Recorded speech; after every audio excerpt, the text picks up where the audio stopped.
Now let's talk about what the Justin Fields to Pittsburgh trade means for the Chicago Bears. At this point, it's all but a guarantee that they're going to draft Caleb Williams number 1 overall in this year's draft. But are they going to have a good enough situation for Caleb Williams to succeed, unlike what Justin Fields was able to do? You trade for Keenan Allen, you sign DeAndre Swift in free agency, you also have the 9th overall selection and this year's draft where you could take another offensive lineman. Maybe you take Rome Odunze or Malik Neighbors.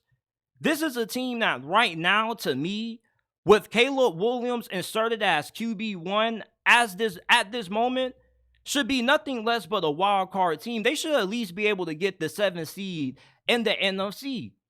And with them getting rid of Justin Fields, the expectations for Caleb Williams are going to be pretty high, as they should be, because with all the hype that he's receiving, being considered a generational quarterback, being called the next Patrick Mahomes, he needs to play as good as what CJ Stroud did last season, because he's in the best situation that we've seen for a rookie quarterback in recent memory. You got one of the best wide receiver duos in the NFL with DJ Moore and Keenan Allen. As long as Keenan Allen stays healthy, he's a guaranteed lock to give you a Pro Bowl caliber season. Your offensive line should be pretty good. You got DeAndre Swift, who I thought was a really good free agent signing.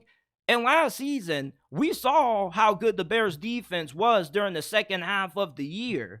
And if they carry that momentum defensively into this season, and they have a top 5, top 10 defense, capable with Caleb Williams at the helm at quarterback, they may not win this division, but they definitely should be a playoff team. Caleb Williams is not going to be a bust. I'm willing to put money on that. I don't get why so many people are making it seem like Caleb Williams is just this overhyped prospect and he just has so many red flags. When you watch his game and you watch his film, he is way better than the other quarterbacks in this class, and it's not even close. He doesn't have the amount of mistakes. He's better at going through his progressions and his reads than all the other quarterbacks, and he just looks way more fluid playing the quarterback position than the other quarterbacks. And he's a QB1 day one starter for any team that drafts them. And for the Chicago Bears,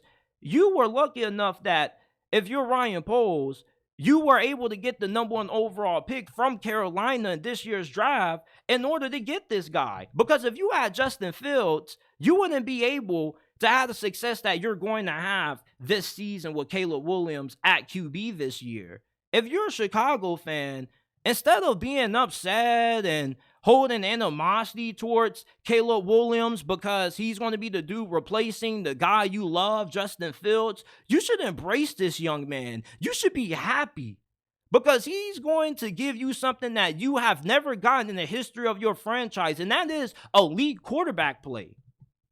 Caleb Williams is going to solve the biggest problem this Bears franchise has had for their whole entire franchise existence, not having elite QB play. You're going to have a guy that eventually is going to be able to go toe-to-toe with the Patrick Mahomes and some of the best in the NFL. This situation is way too good for him not to succeed. He's a way better passer than Justin Fields. He throws with better anticipation, better accuracy. He's better at going through his reads, his progressions, dissecting coverages than what Justin Fields is. Right now, Caleb Williams is an upgrade over Justin Fields, even though we haven't seen him play a game. But even if you ask a good amount of scouts, if Caleb Williams would have played last season for the Chicago Bears and never played for USC last year, they would have said that the Bears arguably would have been a playoff team. So just by you having Caleb Williams, you already have upgraded that quarterback. He should at least be a top 10 QB next season.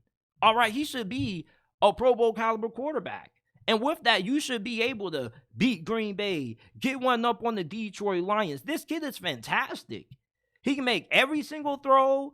He's incredible outside the pocket. He also is really good as a runner. He has a Jalen Hurts kind of running style. He can run through you. He also has a good amount of finesse in this game. He's like 6'1", 215, 220 something pounds. He has way better pocket presence than what Justin Fields had. This is an upgrade at quarterback.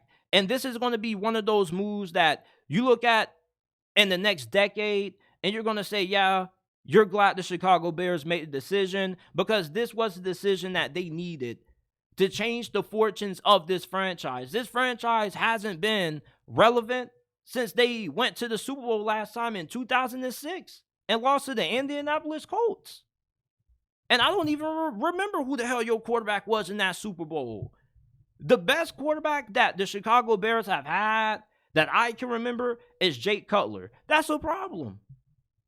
So Caleb Williams is in a great situation going into his rookie season with the Chicago Bears. If this doesn't work out, you got to point the finger at Matt Eberflus. And Ryan Poles is going to have to make some tough decisions, and he's going to have to clear house, get another coaching staff. And if that's what it takes to get Caleb Williams playing up to his potential, so be it.